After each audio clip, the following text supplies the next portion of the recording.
Hello and welcome to Curator with a Camera. I'm Anthony Coulls, Senior Curator at the National Railway Museum, and today I'm joined by Bob Gywnne, Associate Curator, and our colleagues Lee and Ben, who you never see, but they are the people behind Curator with a Camera quite literally, and today we're going to have a go answering some of your questions.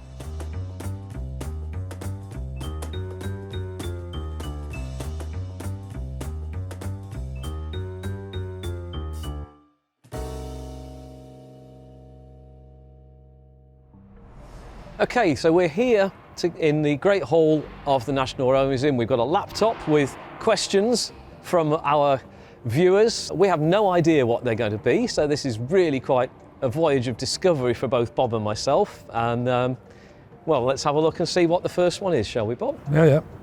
So this is from James Bozet. I hope I've got that right, James. And your question is, what does it take to be a curator?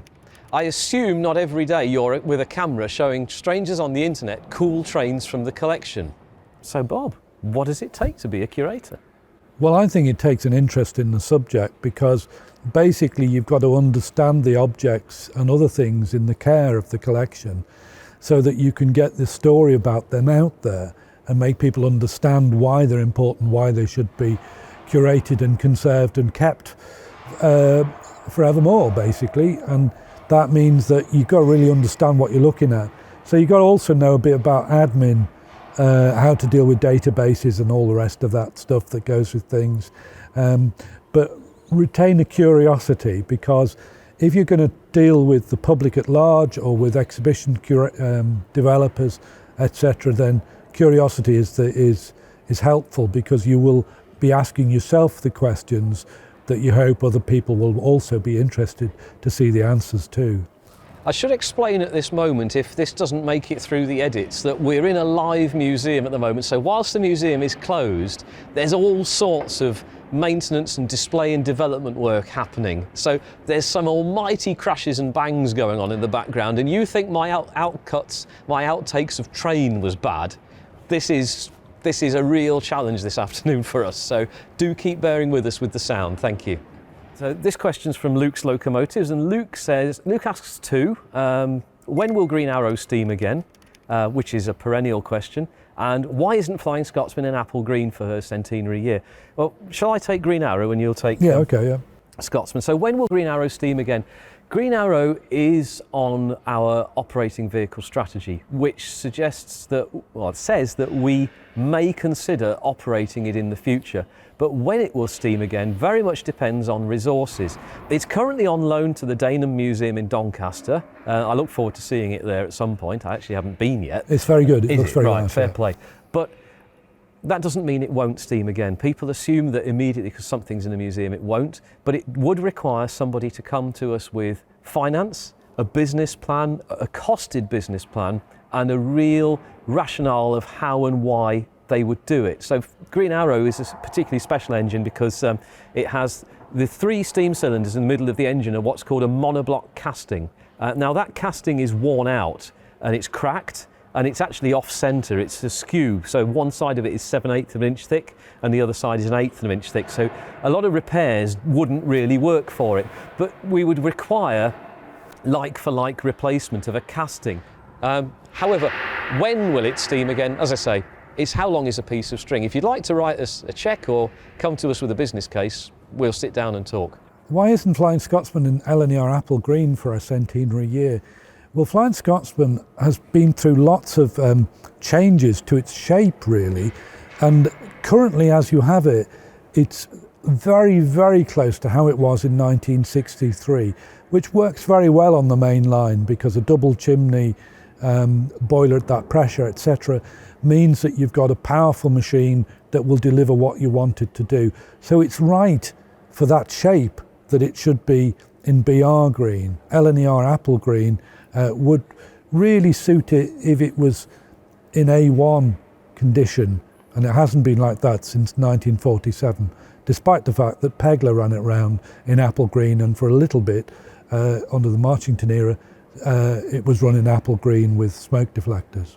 We've got another question here from Veen4KA, or I don't quite sure how you say it, but are there any armoured or armed trains in the museum? Well, we've got one, but you wouldn't necessarily expect it. It's a narrow gauge motor rail simplex engine that was built for working behind the trenches in the First World War, carrying supplies to the front, because they worked out that steam locomotives were too visual. By day you could see smoke, and at night you could see the glare from the fire or sparks and cinders coming out of the chimney. So it made them a real target. So they used the very new internal combustion to create locomotives, petrol engines, petrol-powered locomotives that would run pretty silently, and certainly you couldn't see them to the front. But they were armoured or protected, so they got a huge, or not huge, but a big curved front and sides of armour plate to try and give them as much protection as they could. Yeah, and ours is currently on loan to Leighton Buzzard, isn't it? Yeah, and it's operational loan, so you can see that running at Leighton Buzzard at various times during the year. We're going to move on to some specific questions now from some of the individual films that we've made. So, Bob, do you want to lead off with the first one? Because Mallard was one of yours, it wasn't mine. Okay, a Mallard, from Adam GH0. His question is, why does the door open inward to the coal storage? Wouldn't the coal be blocking the door? Well, yes, it would be blocking the door. If you look at Mallard's tender, the doors above the shovelling plate open inwards, but you only get to open those doors when you've basically 3/4 emptied the tender.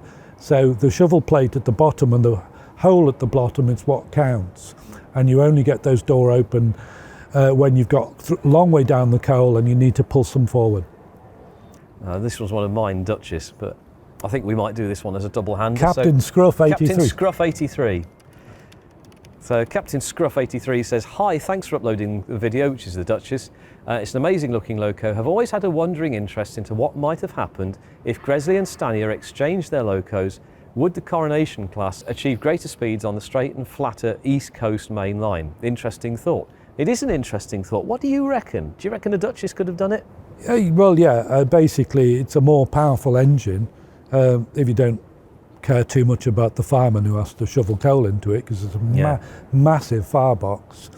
Yeah, it could have done it, but I mean to say, it's hardly the point. History is what happens. You can't go back to change it, and they were horses for courses. One was built for going up the steeply graded West Coast main line, and the other was fundamentally a racehorse that could go on the relatively flat for most of the way East Coast. And that answers, I mean, Brian Titchener has also answered a similar question. Given the chance, I wonder if Princess Coronation could have exceeded the steam world speed record set by Mallard. It might have done, but like I said, the voracious appetite for coal for that engine, I would absolutely have pitied the poor souls who had to bail in and keep that grate covered, because it was amazing consumption of coal. And also, it's worth remembering that Gresley at that stage knew the future was electric. And they'd already done 130 miles an hour in 1903. So, you know, if they'd had the money, the East Coast main line would have been electrified between York and Newcastle in the early 1920s. Which would have happened had the grouping not occurred, of course. So, yeah, because Raven was building express electric locos, one of which ended up as the electric car shed shunter at Ilford. That's right. Depot. Bob, this one's one of yours. This is a Dynamometer Car, and it's from Nicholas's Train Channel. I think that's somebody who might have a run against us here, but his question is brilliant. That was very interesting. Great. Would the car still work as a test car today if it was coupled up behind a steam locomotive? Well, yes, it would. You'd have to do all the things of tapping into the cylinders and fitting things in the smoke box and all the rest of it. So you have to find an owner of a locomotive prepared to do all that. And frankly, you could probably do it off your mobile phone these days and just sit in the comfort of a nice car that wasn't quite so old. So Shinkansen, one from Naritake Super Guitar. I didn't think you could even see inside the nose of the Series Zero. I think this one's a really good positive, because it said that very few Japanese railroad fans have actually looked inside the nose of a Shinkansen. So thank you. That's okay. that's well, a really good one. I didn't think we could avoid seeing that, because I like the fact it's hollow with very little in it. Yeah. And Lighting Desk also on the Shinkansen video says, really loving this series, especially the HST. Sorry, that was one of mine. It is. Can we do a pacer next? Well, maybe not next, but it's certainly in the idea of us to do, because we have a pacer up at Locomotion and it's still in working order. So we might do something a little bit later in the year and see how that goes. We have HSFV1 as well. We do, but which is for that. More later, yeah. More later. So this one's from the Eurostar, Bob, and I think this is a real fan club one for you. It's from Flying Scott, and he says Chris and Bob were both stellar in this one. Rarely seemed like they needed to pause and think about what they were saying. It all comes out so naturally. I think that's worth just commenting on, because every so often, we've got a lot of really nice comments about this, but we do get things saying, your curator doesn't know what they're talking about, or you should have got a driver to do this, or this, that and the other, or you've missed something. Well, we are only human after all, but we are interested, we are enthusiastic, and I think that's how we can manage to riff off each other and with colleagues such as Chris, because he's an expert. He knows his trains completely, doesn't he? Yeah, and I've worked with Chris now over quite a number of years as he's gradually restored the interior of Eurostar. So it was really easy to work with him and get him to help us with the explaining the interior of that particular machine. Oh, Flying Scott also asks us about, this is to do with the Deltic, number 2, King's Own Yorkshire Light Infantry, Coily, who remembers train spotting on the East Coast Main Line in the 60s and was disappointed if a Deltic turned up instead of an A1, A4 or V2 steamer. But says after a while you couldn't help but be impressed with the noise, power and presence of these beasts. And like everyone else, I ended up being sorry to see them go. He'd become a convert. Well, yeah, as I said in the video, my friend Paul Ellis has this phrase where he says, this is the engine that others call Sir. and I think that really is it. There's a presence about a Deltic. There is. The driver I interviewed once called them boss of the job. He really liked them, although of course they made people deaf. Pardon? If you're a driver. Yeah. Having been in a Deltic, even just idling, it's enough, isn't it? But here's a good one. This is one definitely, I think, for me that you might want to. I can chip in on this one as well. So Shaky Hands Shed Model Railways has seen the outtakes that we did when we were filming Deltic in the North Shed, which my daughter is now using as a ringtone of me saying train, train, and the frustration of that. But Shaky Hands Shed Model Railways says technically he is wrong on all counts. They are locomotives, carriages or wagons. They only become trains when coupled together. Well, first off, I was referring to the trains passing by outside, not the Deltic itself.